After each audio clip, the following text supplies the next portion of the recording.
What is your idea of perfect? And do you think that you can be perfect? Do you think that everything is perfect? Do you think that things should be perfect? Do you think you should be perfect?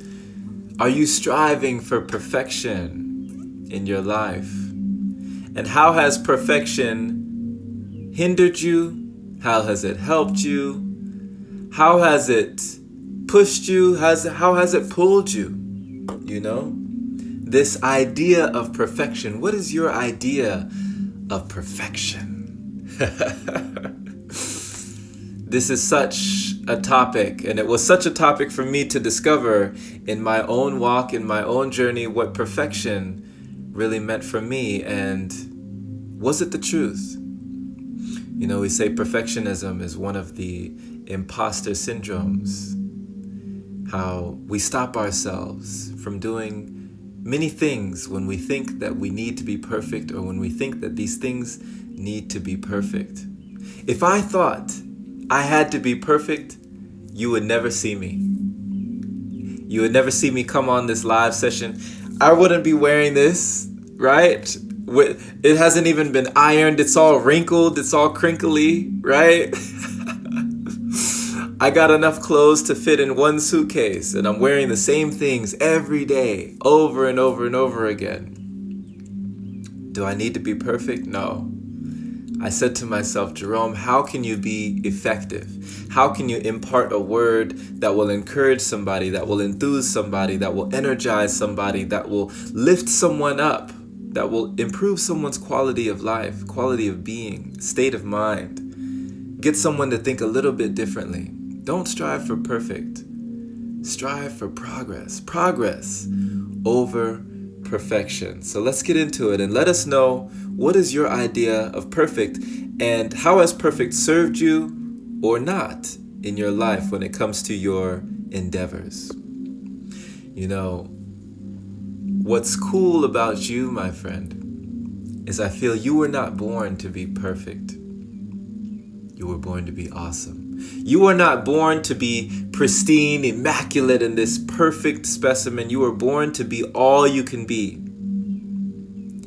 And if it were not for impermanence, if it were not for the positive and negative, if it were not for the lessons and learning, if it were not for the failure and struggle, if it were not for the pressure, where would growth be? How would the flower grow if it didn't go through that period in darkness? If everything was perfect, what would there be left to learn?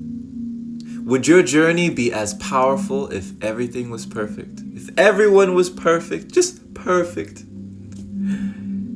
If there were no downs, where would the ups be?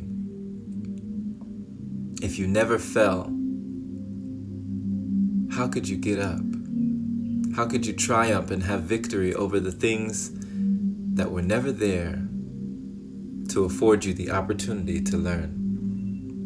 I love this, how Lindsay says, vulnerability is the antidote for perfection. Ooh, come on now. Be vulnerable. There is strength in vulnerability, isn't there? The antidote for perfection. You don't need to be perfect. Be authentic. Authenticity has no competition. That's why I love these live sessions. I love this because you can't edit it, right? I can't go back in here and play around with the settings and make this perfect. It is what it is. Whatever I say, I said. Whatever I do, I did. There's no correcting anything, because this is it. You get what you get. And in a way, it's imperfectly perfect. But it is because I am no longer worried about perfection that makes this life awesome for me. I'm having so much fun. I'm having the time of my life because I stopped worrying about being perfect. Has perfect held you back? They say there's no such thing as perfection. Do your best. and keep it moving. Do your best and keep going. When we worry about the meticulous things, the itty-bitty details of, oh, I wish this was perfect. Oh, I need to tune up this and sharpen this and fine-tune this before I get started.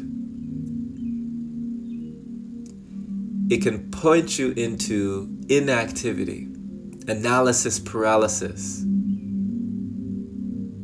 when you're too caught up in trying to be perfect.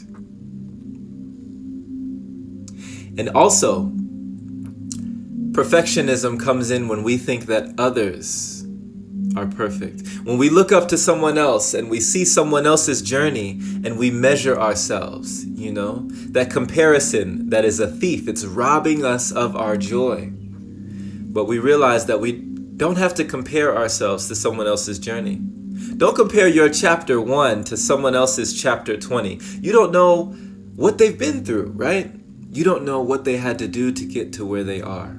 And even they don't look at themselves as perfect. Most likely, they don't see themselves the way you see them. You can look at somebody, a celebrity, an idol, a legend, anybody you look up to that you respect and revere, and say, oh, this person is perfect, right? Their life is just perfect. I wish.